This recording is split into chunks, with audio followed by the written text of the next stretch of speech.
good morning, Kwara, and good morning, beautiful city of Ilorin. It's a beautiful Thursday morning today, and welcome to today's newspaper review on Emirates Radio. Emirates Radio is located behind Federal Ministry of Environment of Old Jeba Road, Ilorin, Kwara State, Nigeria. So come with me this beautiful morning on our newspaper review, and I am Latifah Ibrahim-Arowona.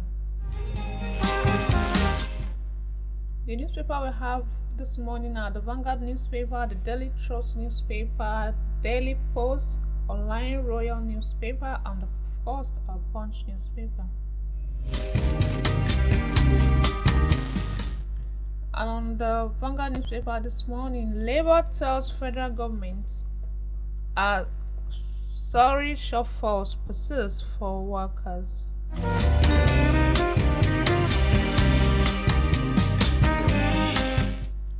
Indications have emerged that the shortfalls in the salary of the federal civil servants that became prominent during the January payments may have continued in February as Labour leaders engaged the federal government to find solutions to the anomalies.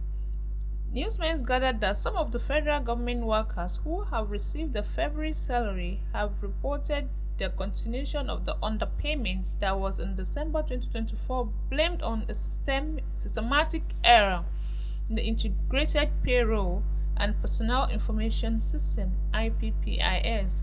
Some of the affected workers who spoke to the newsmen on condition of anonymity accused the government of making life difficult for them in the midst of the hyperinflation ravaging the country. They appealed to the government to resolve the matter immediately, saying this underpayments or short payments or whatever name it is called started in December and became pronounced in January. It has regrettably remained unresolved this February, as some of us that have received our salaries have also noticed the short change in our salaries. What sort of punishment is this?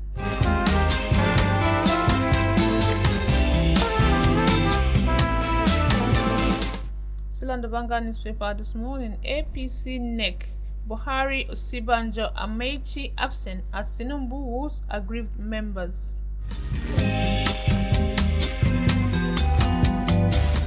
Many top leaders of the All Progressive Congress (APC) were absent at the long-awaited National Executive Committee (NEC) meeting yesterday as President Bola Tinubu appealed to aggrieved elements in the party, urged them to be calm, and promised not to let them down. The NEC meeting, the fourth since President Tinubu assumed office on May 29, 2023, and Dr. Abdullahi Ganduje appointed chairman by the party's NEC, following the resignation of Abdullahi Adamu, was held at the Buhari House, APC National Secretariat, Abuja. Former Governor of Kaduna State, Malam Nasir El-Rufai, and that of Rivers State, Rotimi Amaechi, who was also ex-Minister of Transportation, are some of those who have openly expressed umbrage at the state of affairs in the party. The duo of Amaechi and El-Rufai, former President Muhammad Buhari and his Vice President Yemi Osibanjo, were among APC NEC members who were absent in the meeting. However, those present included Vice President Kasim Shettima, Senate President Godswill Akpabio, House of Representatives Speaker Tajuddin Abbas, and Minister of Budget and National Planning Abubakar Bagudu.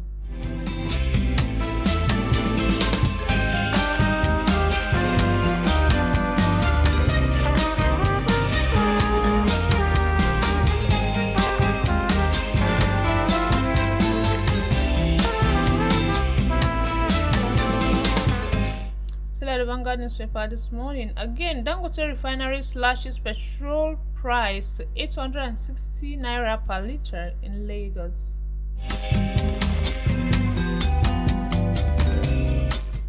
For the second time in February, Dangote Petroleum Refinery has reduced the ex-depot price of premium motor spirits petrol, cutting it from 890 to 825 per litre. These 65 naira per litre reductions follow an earlier 60 naira per litre decrease on February 1st. A statement from the refinery, which has a 650,000 barrels per day capacity, noted that the ex-depot price has now dropped from 950 naira per litre in January to 825 naira per litre, making a total reduction of 425 naira per litre within 26 days. This recent price reduction will ensure that Nigerians pay between 860 naira and 865 naira per litre for petrol in the pump in Lagos. The company stated the refinery is Africa's first privately owned petroleum processing plant, announced that the new pricing takes effect from Thursday, February 27, and aims to provide economic relief to Nigeria. And on the Daily Trust newspaper this morning, Jigawa Pilgrims Board extend Hajj fare payments deadline. The Jigawa State Pilgrims Welfare Board has announced an extension for the payment of Hajj fare to enable more intending pilgrims to complete their payment. The board spokesperson, Habiba Yusuf Babura, confirmed the extension in an interview with Daily Trust on Tuesday, stating that the decision was made following a directive from the National Hajj Commission, NAHCON. According to him, the Director General of the Jigawa State Pilgrims Welfare Board, Alhaji Ahmad Umar Labbo, disclosed this during an inspection and orientation exercise for intending pilgrims across the state. Labbo stated that the new deadline for payments is now March 7th, 2025, to ensure all intending pilgrims have sufficient time to complete their payments.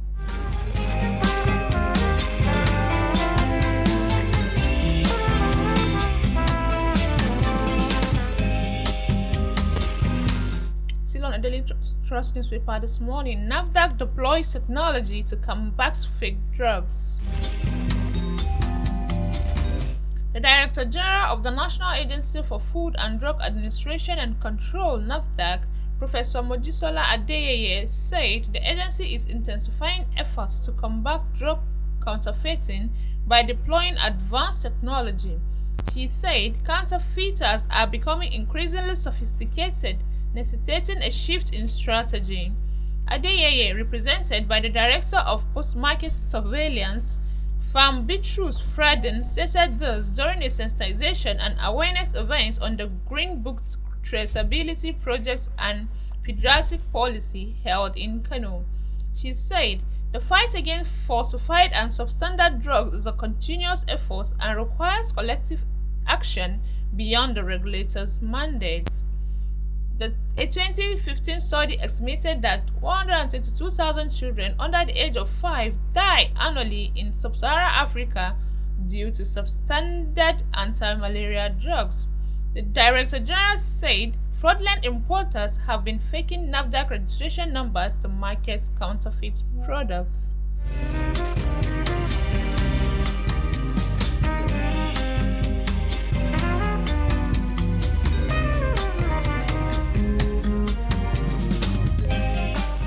And lastly, on the Daily Trust newspaper this morning, first made in Nigeria helicopter nears completion, set for test flight in Aseni. The National Agency for Science and Engineering Infrastructure, NASENI, has announced that Nigeria's first indigenous helicopter is nearing completion, with preparations underway for its maiden test flight. Engineer Karim Aduagba, project manager at NASENI's Aeronautics and Air Vehicle Development Institute in Kaduna, disclosed this during a focus group engagement organized by the agency on Wednesday. According to Aduagba, the project builds on existing aeronautical advancements rather than starting from scratch. We are currently working on both the Made in Nigeria helicopter and several unnamed aerial vehicles, UAVs. Some of our components were sourced from developed countries in semi-knockdown and complete knockdown formats through engineering and scientific expertise. We are assembling and integrating those components, he explained. Aduagba further stated, we are now in the final stages and very soon we will conduct the first test flight of Nigeria's first indigenous helicopter.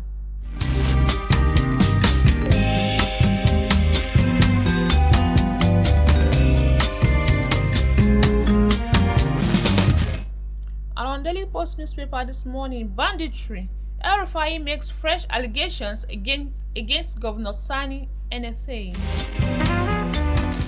Immediate past governor of Kaduna State, Malam Nasir El-Rufai, has accused his successor, Governor Sani, and the National Security Advisor, NSA, Nuhu Ribadu, of alleged moves that empowers bandits. Newsmen report that an ex-user at Real Yusuf Tukur had shared a report of a kidnapping incident in Kaduna State where over 30 persons were kidnapped. In the post, the ex-user lamented that the report will not trend since, as El-Rufai, the man they've sworn to hate, is not the governor. Meanwhile, NSA, as Nuhu Ribadu, is busy playing politics with security. Yusuf was reacting particularly to a recent incident where the daredevil criminal elements attacked a community located at Kagarko local government area of Kaduna State. Wakilin Fulani of Janjala, Alhaji Atta Adamu, Wakili, in a nursing mother and 37 other residents of the community were reportedly kidnapped during the unprovoked attack.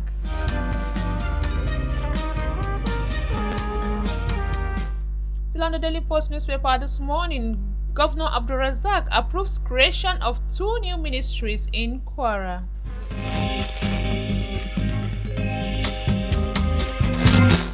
Governor Abdulrahman Abdulrazak has approved the creation of 2 new ministries in Kwara State to enhance governance efficiency and address critical development priorities.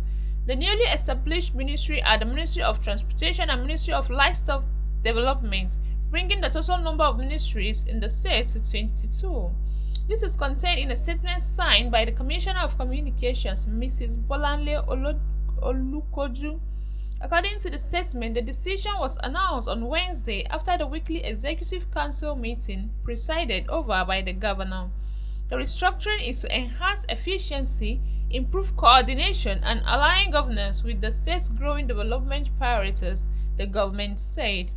The Ministry of Livestock and Development, carved out of the Ministry of Agriculture and Rural Development, will focus on boosting food security and strengthening livestock farming across Kwara's 16 local government areas.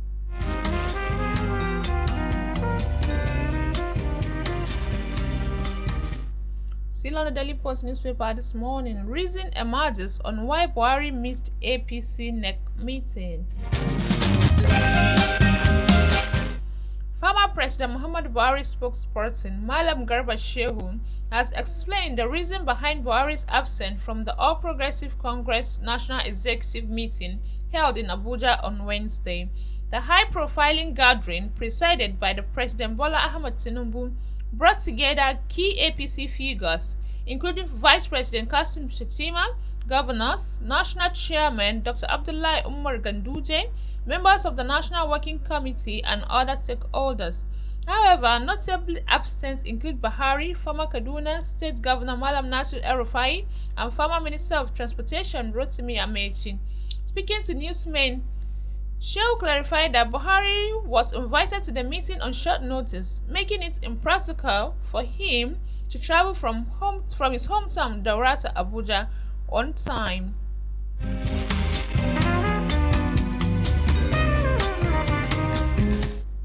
And lastly, on the Daily Post newspaper this morning, group urges Tinubu to rethink economic strategies. A civil society group, the Osun Mastermind, TOM, has urged President Bola Tinubu to rethink strategies that will alleviate poverty in the country.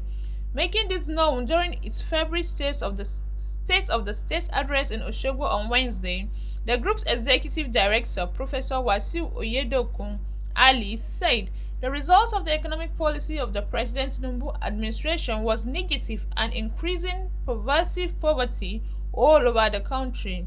Acknowledging that the administration was making several efforts to reviving and rejuvenating the economy of the nation, Oyedokun Ali assessed that the Nigerians seem to have moved from cyclic poverty multidimensional poverty within the period under reviewed. He said, "It is obvious that the current administration of President Bola Ahmed Tinubu is making several efforts at reviving and rejuvenating the economy of the nation. However, we make bold to say that the result of this effort of Nigerians is negative. Hence, the pervasive poverty seen all over the country.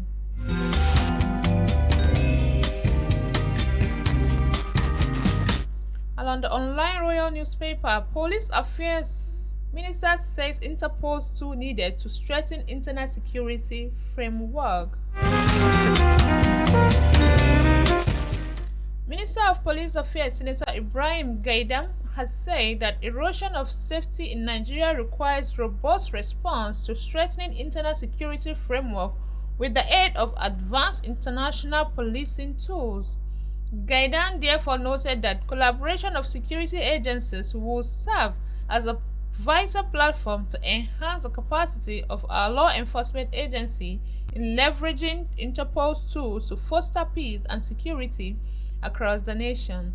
The minister spoke at the workshop on the International Criminal Police Organization Interpol with the theme Strengthening Internet Security, a Path to a Safer Nigeria, organized by the Ministry of Police Affairs in conjunction with the Nigerian Police Force and National Central Bureau (NCB), Abuja.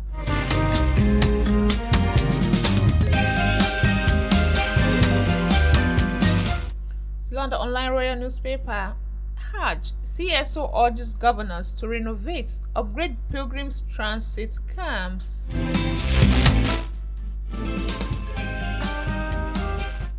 Ahead of the airlifts of intending pilgrims for the forthcoming Hajj 2025 operations, a faith-based civil society organization, the Independent Hajj Reporters (IHR), has called on the state governors across the country, including the Minister of the Federal Capital Territory (FCT), to renovate the various Hajj transit camps in their states and the territory. The CSO, in a statement signed by its national coordinator, Ibrahim Muhammad, and issued on Wednesday, stated that the call became necessary due to the decaying nature of some of the camps. It is a common knowledge that intending pilgrims spend several days at the various Hajj camps ahead of their airlifts to Saudi Arabia, and information to our disposal indicate that some of the camps need urgent renovation to make them more comfortable, Muhammad said. He, however, singled out some governors, including those of Bauchi, Adamawa, Kaduna, Sokoto states, and the FCT ministers for undertaking extensive modernization and renovation of the Hajj transit camp in their states and territories.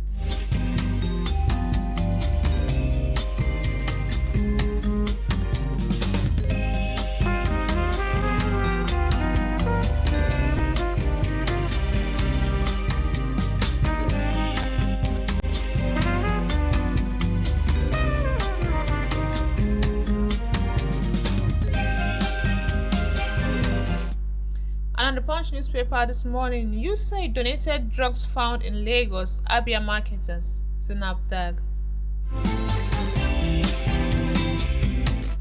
The National Agency for Food and Drug Administration and Control on Wednesday said it seized 87 truckloads of banned, expired, and substandard medicinal products, including USAID and UNFPA donated antiretroviral drugs, male and female condoms, among others.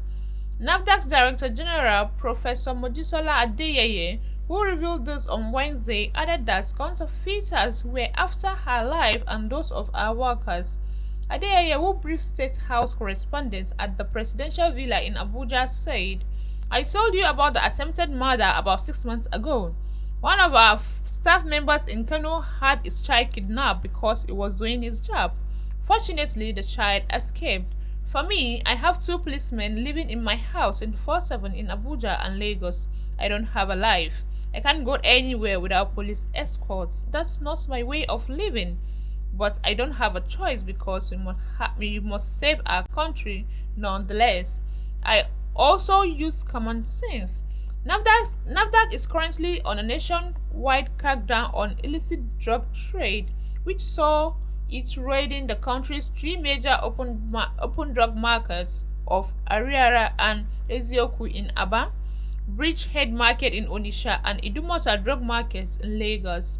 The campaign is part of NAFDAC's National Action Plan 2.0 2023 to 2027 to eliminate counterfeit medicine, improve regulatory compliance, and safeguard public health.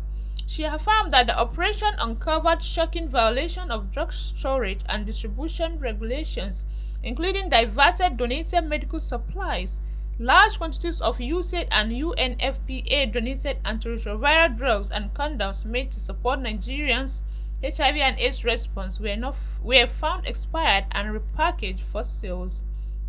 Those life-saving medications, she added, were either improperly stored or deliberately resold for profit, undermining global efforts to combat HIV and AIDS in Nigeria.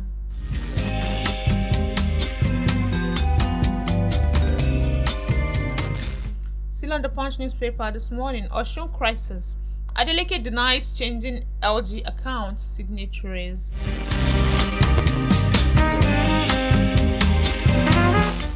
The Osun State government on Wednesday refuted claims that it was forcing career officers in local government to change signatories to council accounts amid the ongoing tussle between the ruling Democratic Party and the opposition All Progressive Congress over local government control.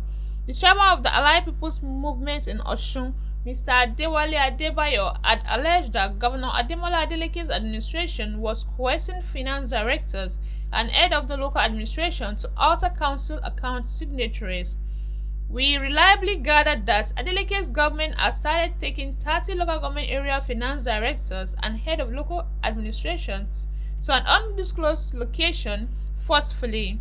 This is unconnected to the contention over who controls the local government. The HLAs and the directors of finance were taken to these locations to be pressured into changing signatories of council accounts to the newly elected officials. These individuals have been reportedly held against their will, an act that undermines the principles of democracy and the rule of law.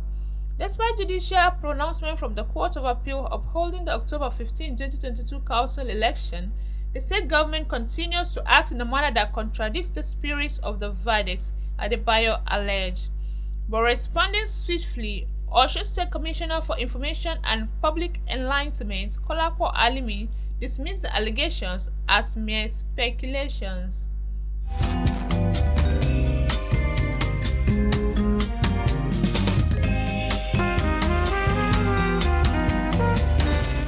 Still on the Punch newspaper this morning, importers fret as Dangote lowers petrol price again.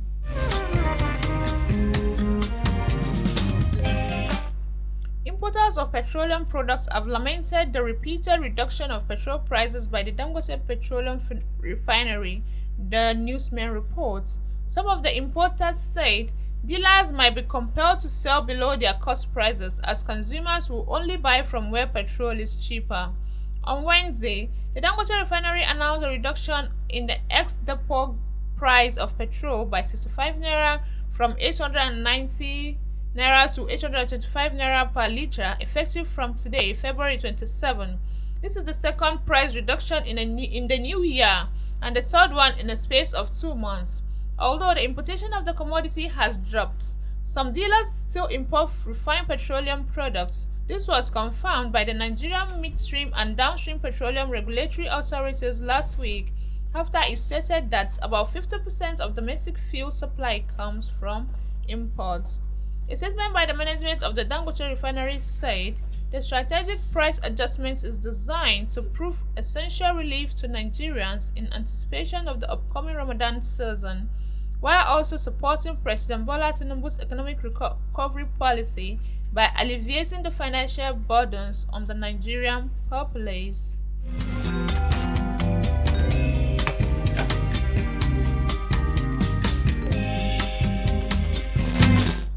Still on the Punch newspaper this morning, IBB dancing on graves of June 12 Matthias, says Okpadokun.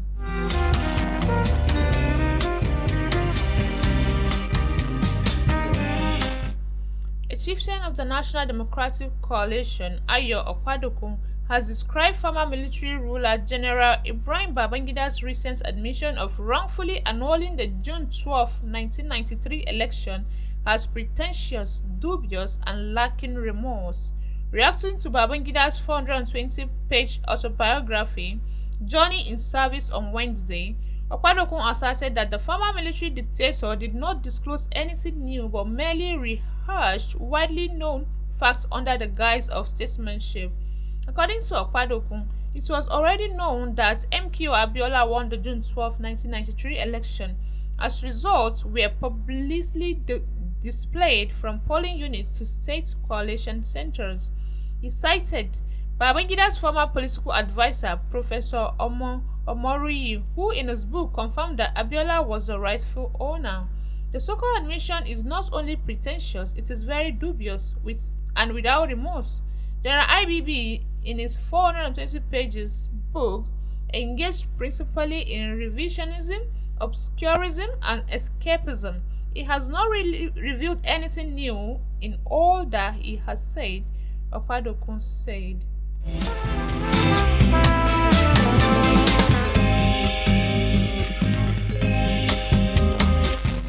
And lastly, on Punch newspaper this morning, CUPP slams APC for hosting caucus meeting at Aso Villa. The National Secretary of the Coalition of United Political Parties, Chief Peter Ame, has condemned the ruling All Progressive Congress (APC) for hosting the caucus meeting of the party at the banquet hall of the presidential villa. In a statement made available to our correspondents in the early hours of Thursday in Lokoja, Ame described the hosting of the meeting at the presidential villa as an abuse of power which should be condemned by every Nigerian. The presidential villa, the official residence and workplace of the President of Nigeria, is a symbol of national unity and the seat of power. It is a place where important national decisions are made and where the President receives dignitaries.